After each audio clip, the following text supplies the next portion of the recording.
Hi everyone, स्वागत करती हूँ आप सभी का टीचिंग कोर्स के इस लर्निंग प्लेटफॉर्म पर। कैसे हैं आप सभी? काफ़ी सारे स्टूडेंट के यहाँ पर दिक्कत थी, उनकी रिक्वेस्ट थी कि मैं इंग्लिश को लेकर के भी आपके सामने कट ऑफ रखूँ, तो उसी के लिए मैं आपके सामने ये वीडियो रख रही हूँ। आज हम डिटेल में बात करेंगे, पूरे पेपर को अच्छे से देखेंगे, आपके जनरल सेक्शन को देखेंगे, साथ ही आपका सब्जेक्ट देखेंगे और उस बेस पे आपकी एक एस्टिमेटेड कट ऑफ के बारे में बात करेंगे।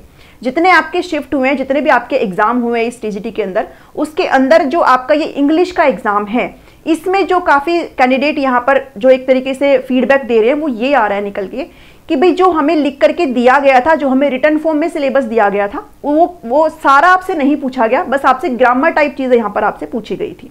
मैंने काफ़ी कैंडिडेट से पर्सनली बात करके उनका फीडबैक लिया और उन्होंने भी मुझसे यही कहा कि हाँ भाई ऐसा ही है, हमसे लिटरेचर वगैरह कुछ भी नहीं पूछा गया था, जबकि लिख करके सारी चीज़ें दी गई थी। तो इस चीज़ को भी कंसिडर करके ही इस कट ऑफ को बनाया जाएगा। ठीक है, तो आपको ये सारी चीज़ें अच्छे से समझनी है। चलिए इस वीडियो को शुरू करते हैं। मैंने हमेशा आपको ये भी पहले भी कहा है कि भाई कट ऑफ सिर्फ ऐसे ही नहीं बना दी जाती है, उसके लिए आपको सारी चीज़ें देखनी पड़ती है।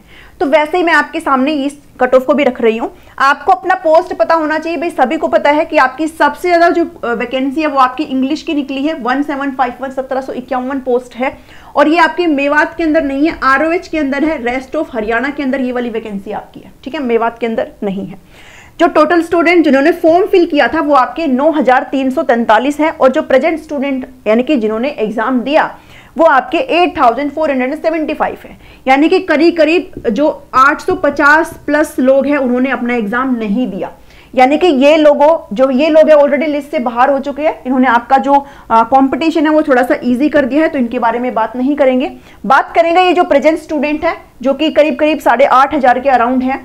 अब आपकी जो पोस्ट है, एक पोस्ट के अंदर 4 से 5 लोग यहाँ पर आपके साथ कंपटीशन में हैं। 4 से 5 लोग हैं, इतना नहीं है जितना SST के टाइम पे था, वहां पर अराउंड 23 to 25 लोग थे एक पोस्ट के ऊपर। यहाँ आप 4 से 5 लोग एक पोस्ट के अंदर टक्कर ले रहे हैं, तो आपके लिए थोड़ा सा चीजें ईजी हैं। इस बेस पे भी लेकर के चलेंगे अपनी कट ऑफ को, इसलिए सारी चीजों को देखना है हमें। ठीक है, सिर्फ एक चीज को नहीं देखना है कि भाई हमसे जो नहीं पूछा गया था, जो पूछना चाहिए था वो नहीं पूछा, और जो नहीं पूछना चाहिए था वो पूछ लिया, उसके बारे में भी बात करेंगे।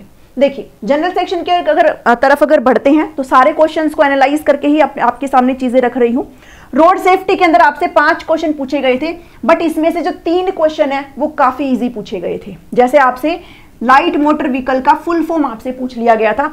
एक आपका क्वेश्चन था जेब्रा क्रॉसिंग का, कौन नहीं बना पाया होगा इसे, सब बना पाए होंगे इसे। एक आपका रोड सेफ्टी को लेकर के क्वेश्चन था, इसे भी सब बना पाए होंगे। वैसे और जो 2 क्वेश्चंस थे वो भी ठीक थे, वो भी अच्छे थे। अगर किसी ने तैयारी करी है, अगर आप अपने सिलेबस को एक बार पढ़ा है, तो आप ये 5 क्वेश्चन आराम से बना सकते हो। बट फिर भी मैं इन जनरल लेकर के चल रही हूं कि ये 3 क्वेश्चन तो आप आराम से बना पाए होंगे। इसलिए रोड सेफ्टी के हम कितने क्वेश्चन काउंट कर लेते हैं, 3 क्वेश्चन यहाँ पर काउंट कर लेते हैं। उसके बाद आता है EVS जो कि आपका 10 नंबर का था। इसके अंदर कुछ 2 से 3 क्वेश्चन ऐसे थे, हो सकता है आपके इसमें गलत हुए हो या फिर आपको नहीं आते हो, बट रिमेनिंग जो 7 क्वेश्चंस थे, 7 क्वेश्चंस थे, वो बहुत इजी थे। जैसे आपसे यहाँ पर नाइट्रोजन पूछा गया था, मोस्ट अबंडेंट आपसे गैस पूछी गई थी। साथ ही आपसे लेयर ऑफ एटमोस्फेयर से रिलेटेड एक क्वेश्चन था जिसमें आपको ट्रोपोस्फेयर आंसर करना था। बायोडाइवर्सिटी थ्रेट के रिगार्डिंग एक क्वेश्चन था, इसको आप सभी यहाँ पर बना पाए होंगे, ऐसा कुछ नहीं था इस क्वेश्चन में। साथ ही 70% आपसे फ्रेश वाटर से रिलेटेड चीजें पूछी गई थी। एक आपका पेरेंट रॉक से था, जो आपकी सोयल बनती है उसको क्या बोलते हैं, पेरेंट रॉक से। एक आपका नॉन रिन्यूएबल एनर्जी रिसोर्स से क्वेश्चन था। तो ये कुछ क्वेश्चंस थे जो आप आई थिंक सारे बना पाए होंगे। टेम्परेचर रेंज से क्वेश्चंस था।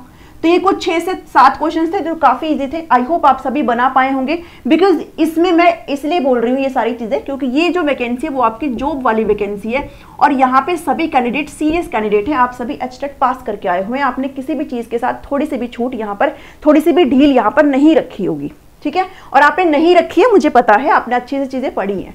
तो यहाँ पर आप अपने 7 क्वेश्चन मान के चल सकते हो। भाई आपके जो है 7 क्वेश्चन यहाँ पर ठीक होने चाहिए।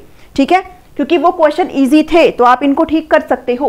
पेडागोजी अगर आपसे 15 नंबर की पूछी गई थी तो यहाँ पर आपको हो सकता है कुछ क्वेश्चन अंडरस्टैंडिंग लेवल के थे, शायद आपको ना समझ में आए, शायद आपके गलत हो गए हों, बट इसमें से भी 9 से 10 क्वेश्चन काफी इजी थे। जैसे आपसे नंबर ऑफ डेज वाले क्वेश्चन पूछे गए थे, number of days, working hour आपसे पूछा गया था। ठीक है, ऐसे क्वेश्चन आपसे पूछे गए थे। साथ ही आपसे ECC की एज आपसे पूछी गई थी, और आपका एसएमसी के परसेंटेज वाला क्वेश्चन आपसे पूछा गया था, जिसमें आपको जो पेरेंट के हैं वो कौन से कितने नंबर का होता है वो आपको मैंने बार बार बताया है, वो आपसे पूछी गई थी। एनईपी का स्ट्रक्चर आपसे पूछा गया था। मैं हमेशा कहती थी आप छोटी चीजों को छोड़ देते हो, अब की बार शिफ्ट में एनईपी का स्ट्रक्चर भी आपसे पूछ लिया गया। आरटी से क्वेश्चन था, 2 क्वेश्चन आपके टीचिंग मेथड, टीचिंग से रिलेटेड थे, 2 क्वेश्चन आपके, और आपके कितने मेंटल हेल्थ से एक क्वेश्चन था। तो ये कुछ क्वेश्चंस थे जो आपके काफी इजी थे, आप इनके बना पाए होंगे। तो ये जो 9 से 10 क्वेश्चन है वो आपके ठीक हुए होंगे या फिर हो जाएंगे। तो 10 क्वेश्चन आपके यहाँ पर हम लेकर के चल सकते हैं 15 में से, ठीक है। जीके की बात करूं तो 20 क्वेश्चन आपसे पूछे गए थे। तो इसके अंदर भाई इतना कुछ नहीं होता, आप कम से कम अगर किसी की जीके अच्छी हो, आपने जीके भी अच्छे से पढ़ी होगी, तो हो सकता है कि किसी के 17 ठीक हो, किसी के 18 ठीक हो, किसी को 16 ठीक हो। तो हम इन जनरल यहाँ पर 12 मार्क्स लेकर के चल सकते हैं। हो सकता कि शायद आपके 12 नंबर तो कम से कम आएंगे, इससे आपके 12 क्वेश्चन तो यहाँ पर ठीक होने चाहिए। अब इसको हम देखें तो 7 + 3 10, 10 + 10 20, और ये आपके 32 हो गए जनरल पार्ट के अंदर। जनरल पार्ट के अंदर आपके कितने क्वेश्चन ठीक हो चुके हैं? 32। इतने आपके हो जाने चाहिए हैं, और मैक्सिमम कैंडिडेट के इतने होंगे ठीक, ठीक है, बिकॉज मैंने इजी पार्ट उठाया है। और ऐसा नहीं है कि इससे ज्यादा भी होंगे बहुत सारे कैंडिडेट के, जिनका अपने इन चीजों में पकड़ अच्छी होगी ना, उनके इससे भी ज्यादा होंगे, करीब 40+ भी यहाँ पर लोग लेकर के आएंगे, ठीक है। तो उस चीज को भी आपने ध्यान में रखना है। अब बात आती है सब्जेक्ट की। मुझे आपसे थोड़ा सा इस सब्जेक्ट के बारे में बात करनी है। आपको यहाँ पर बहुत सारी चीजें लिख करके दी गई थी सब्जेक्ट के अंदर। आपसे पोएट्री पूछा जाएगा, आपसे लिटरेचर पूछा जाएगा, जो कुछ चीजें आपके इंग्लिश सब्जेक्ट में होती है। आपसे ग्रामर भी लिख करके दी गई थी, भी हम पूछेंगे करके। बट आपसे पूछा गया सिर्फ ग्रामर वाला पार्ट आपसे पूछा गया, जैसा मैंने सुना, जैसा मुझे फीडबैक बताया गया कि भी हमसे पूछा तो बहुत सारी चीजें जानी थी, लिखा रिटन में बहुत सारी चीजें दी गई थी, बट हमसे पूछा सिर्फ वो जिस पे हमने ध्यान नहीं दिया। हम सारे पढ़ते रहे, लिटरेचर वगैरह, पोएट्री वगैरह, ये सारी चीजें। और एक चीज मुझे आपसे सच में पर्सनली बोलनी है, जब आप किसी टीचर से जुड़ते हो तो आप उस टीचर पर अपना विश्वास दिखाते हो। आप उस टीचर से जब जुड़ते हो जब आप इंटरनली सेटिस्फाइड होते हो कि हाँ मुझे इस टीचर से पढ़ना है, फिर चाहे आप उस टीचर से फ्री में पढ़ रहे हो, फिर चाहे आप उस टीचर से एक कोर्स लेकर के पढ़ रहे हो। आप समझ जाएंगे मैं किस बारे में बोल रही हूं, सुनिए मेरी बात को।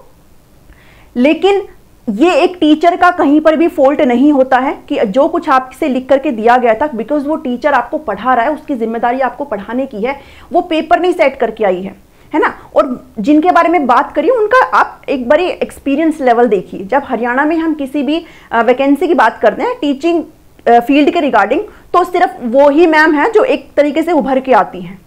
तो आप उनके बारे में, अगर आपका पेपर यहाँ पर बिगड़ा है और आपको ग्रामर में लिख करके दिया गया था कि भी हम ग्रामर पूछेंगे, तो आपको थोड़ा सा उस पर भी फोकस करना चाहिए था। बट ये किसी भी तरीके से एक टीचर की गलती नहीं हो जाती। आप जिस तरीके से वहां पर कमेंट में बोल रहे हो चीजें, एक टीचर के साथ ऐसे बिल्कुल बिहेव नहीं होना चाहिए है।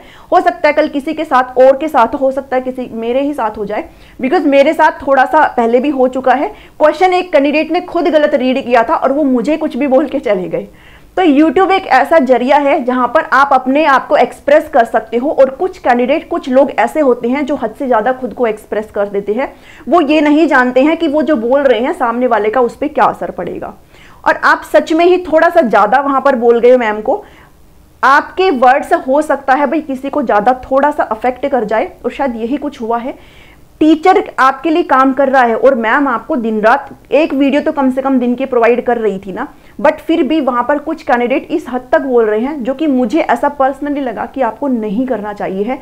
आप यहां पर भी जुड़े हो, आप अदर, हो सकता है अपने जो भी अदर XYZ चैनल है आप वहां पर भी जुड़े हो, बट आप जिनसे पढ़ रहे हो, आप अपना एक बिलीफ लेकर के जाते हो, आप किसी के बारे में इतना गलत नहीं बोल सकते हो, ठीक है। थोड़ा सा सोचिए, समझिए इस चीज को थोड़ा सा। अगर आपने बोला है तो एक बार ठंडे दिमाग से सोचना कि आपने क्या बोला है, किनको बोला है और किस लिए बोला है। थोड़ा सा मैं आपको कहना चाहूंगी, बिकॉज एक टीचर अपना काम कर रहा है, कल को आप भी टीचर बनेंगे। जब आपके सामने अपना एक सिलेबस लिख करके आएगा कि मुझे एक स्टूडेंट को ये पढ़ाना है, तो आप वो सारी चीजें पढ़ाएंगे। मान लो अगर आपसे सिर्फ ग्रामर पूछी गई, अगर मैम लिटरेचर पार्ट ना कराती, अगर मैम पोइट्री वाला पार्ट ना कराती, या जो भी आपका XYZ चीजें आती हैं इंग्लिश में, अगर वो ना कराती, आपको सिर्फ ग्रामर कराती, और फिर आपसे ग्रामर कम पूछा जाता और आपसे वो पोर्शन ज्यादा पूछा जाता, तो फिर भी आप मैम को ही बोलते ना। तो यही वो चीज है, एक टीचर सारी चीजों को लेकर के चलता है। एक टीचर के लिए सब कुछ लेकर के चलना है, और स्पेशली जब किसी ने उस चीज की फीस ली है, ठीक है। तो आपको थोड़ा सा इस चीज़ के बारे में सोचना है, थोड़ा सा आप भी टीचर बनने जा रहे हो सकता है कल को आपके साथ भी ऐसा कुछ हो जाए, तो थोड़ा सा है ना, एक टीचर के लिए हमें एक थोड़ा सा रिस्पेक्ट होती है, उस चीज़ से थोड़ा सा समझिए इस चीज़ को। आई होप आप समझ गए हैं मैं क्या कहने की कोशिश कर रही हूँ। एक टीचर के साथ आप इतना थोड़ा सा क्रॉस नहीं कर सकते हो कि आप उसको कुछ भी बोले, ठीक है। थोड़ा सा आपको देखना पड़ेगा, बस मुझे इससे ज़्यादा कुछ नहीं कहना है। चलिए, आपका सब्जेक्ट में जो आपको लिख करके दिया गया था वो आपसे थोड़ा सा ग्रामर पोर्शन यहाँ पे ज़्यादा पूछा गया। एक चीज़ और है, जब आप किसी का, मान लीजिए अगर आप किसी का कोर्स लेते हो तो आपका एक रिस्पॉन्सिबिलिटी ये होता है कि आप खुद से भी थोड़ा सा इफर्ट्स डाला करें। हम कई बार ऐसे कर जाते हैं और ऐसे करते भी हैं कि अगर हमने किसी से कोर्स लिया है तो फिर हम ये सोचते हैं कि जो यही पढ़ाएंगे ना हम वही पढ़ेंगे और हम सेलेक्ट हो जाएंगे करके, बट कई बार चीज़ें उल्टी हो जाती हैं। आपको हर चीज़ को खुद से भी थोड़ा सा एफर्ट्स डालना होता है, ठीक है। अगर आप वहाँ से पढ़ रहे हो या फिर कहीं से भी पढ़ रहे हो, बट आपको खुद से अपने लेवल पे भी चीज़ें करनी चाहिए है। शायद आपको थोड़ा सा ग्रामर पे, अब देखो मैं ये नहीं कहती आपकी गलती है या फिर किसकी गलती है, किसी की भी गलती नहीं है, आपकी भी गलती नहीं है ये, क्योंकि आपसे पूछा जा रहा है लिटरेचर, आपसे बोला गया लिटरेचर, तो आप पढ़ेंगे लिटरेचर, बिल्कुल पढ़ेंगे। बट यहाँ पर थोड़ा सा आपकी भी गलती नहीं है, मैं ये नहीं कह रही आपकी गलती है, और टीचर की भी गलती नहीं है ना, बिकॉज टीचर आपके साथ जुड़ी हुई है और टीचर आपके साथ काम कर रही है। तो थोड़ा सा बस इस चीज के साथ मैं कहना चाहती हूँ। पोलिंग मैंने करवाई थी, उस पोलिंग के अंदर जो चीजें आ रही हैं वो आपका मैंने 35 से 40 लिया था और आपका 30 to 35 लिया था। तो सबसे ज्यादा जो वोटिंग आई है वो 30 to 35 को लेकर के आई है और उसके ही आसपास में ही जो पोलिंग आई है वो 35 to 40 आई है। बिलो 30 जो आपके वोटिंग हुई है वो बहुत कम हुई है। तो इसका मतलब ये है कि हम इसके साथ जा सकते हैं, बिकॉज यहाँ पर जो पोलिंग हुई है वो 950 प्लस कैंडिडेट की पोलिंग है, तो कोई एक दो कैंडिडेट की पोलिंग नहीं है। तो इसलिए मैं इस चीज को बिल्कुल कंसिडर करूंगी, ठीक है। बिकॉज जनरल सेक्शन है और आप सभी एस्टेट पास करके आ रखे हो, आप में से बहुत सारे लोग अभी पढ़ा भी रहे होंगे, तो आपका ग्रामर इतना तो होगा कि आप 50 में से 30 नंबर ले सकते हैं, ठीक है। ये चीजें यहाँ पे। अब लेट से इसका हम एक मान लो कि हम 30 भी ले लेते हैं और हम मान लो इसका भाई जो अच्छा कैंडिडेट है, या फिर मैं ये नहीं कहती अच्छा है भाई, जो जिनकी पकड़ थोड़ी सी अच्छी है ग्रामर पर, या हो सकता है भाई आपने थोड़ा सा ग्रामर पे भी फोकस किया हो, ठीक है, तो आप ये करके चल सकते हो।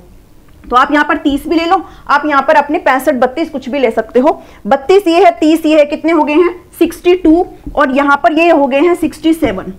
तो अगर इन जनरल बात करें तो जिनके भी यहाँ पर क्वेश्चन ठीक हैं, जिनके भी यहाँ पर 62 से ज्यादा या फिर 62 से 65 आप लेकर के अपनी कट ऑफ को चल सकते हो इन जनरल। जो भी आपके अदर कैटेगरीज है उसमें आप कम जा सकते हो, यहाँ पर ऊपर नहीं जाना है। 62 से यानी कि 60 की लाइन में अगर किसी के नंबर है तो फिर आप अपनी एक रेस में हो, ठीक है। ये चीजें यहाँ पर, तो यहाँ पर जिसके भी क्वेश्चन यहाँ पर जिसके भी 62 से 65 के बीच में अगर है, अगर आप, तो आप यहाँ पर अपने आप को मान सकते हो। ज्यादा ऊंची आपकी कट ऑफ नहीं जाएगी इसमें, बिकॉज यहाँ पे थोड़ा सा झोलमाल आपके सब्जेक्ट में हुआ है।